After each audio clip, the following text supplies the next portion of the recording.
जय श्री राम। मैं हूं मंगलेश चंद्र और हनुमान चालीसा सीरीज एपिसोड 12 में आपका बहुत बहुत स्वागत है। पिछले एपिसोड में हमने हनुमान जी के शिव अवतार होने और केसरी नंदन के रूप में उनके अखंड तेज को समझा था। आज हम हनुमान चालीसा की 7वीं और 8वीं चौपाई को एक साथ समझेंगे। विद्यावान गुणी अति चातुर, राम काज करिबे को आतुर, प्रभु चरित्र सुनबे को रसिया, राम लखन सीता मन बसिया। तुलसीदास जी इन दोनों चौपाइयों के माध्यम से बताना चाहते हैं कि कैसे अपार ज्ञान और काल कुशलता के बावजूद भी जीवन में परम भक्ति और विनम्रता का होना क्यों जरूरी है। अपनी 7वीं चौपाई में तुलसीदास जी क्या कहना चाहते हैं, चलिए समझते हैं। विद्यावान गुणी अति चातुर, हनुमान जी समस्त विद्याओं के ज्ञानी हैं, सद्गुणों के भंडार हैं और सही समय पर सही निर्णय लेने के लिए अत्यंत चतुर और बुद्धिमान भी हैं।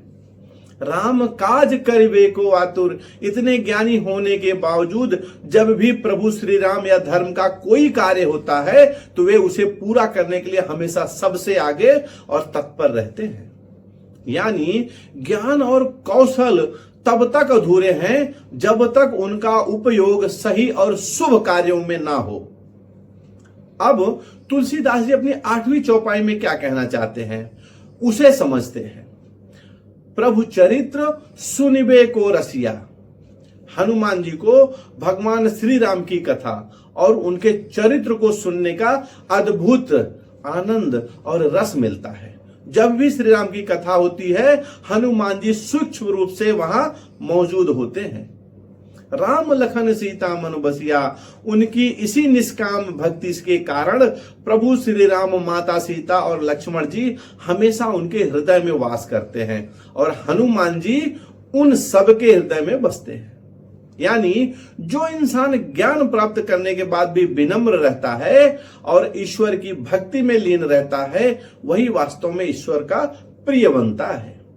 दोस्तों, इन दोनों चौपाइयों को जब हम एक साथ मिलाकर देखते हैं तो हमें जीवन के 2 सबसे महत्वपूर्ण सूत्र मिलते हैं।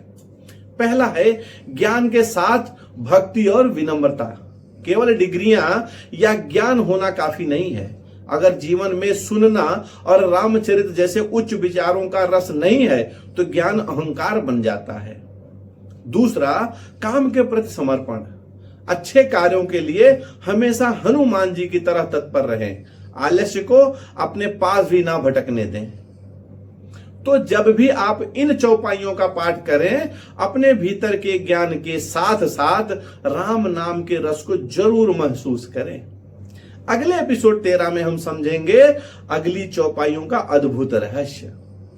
अगर यह वीडियो आपको पसंद आया हो तो इसे लाइक करें, शेयर करें और अपने इस चैनल को सब्सक्राइब करना ना भूलें। मिलते हैं अगले एपिसोड में। नमस्ते, जय श्री राम।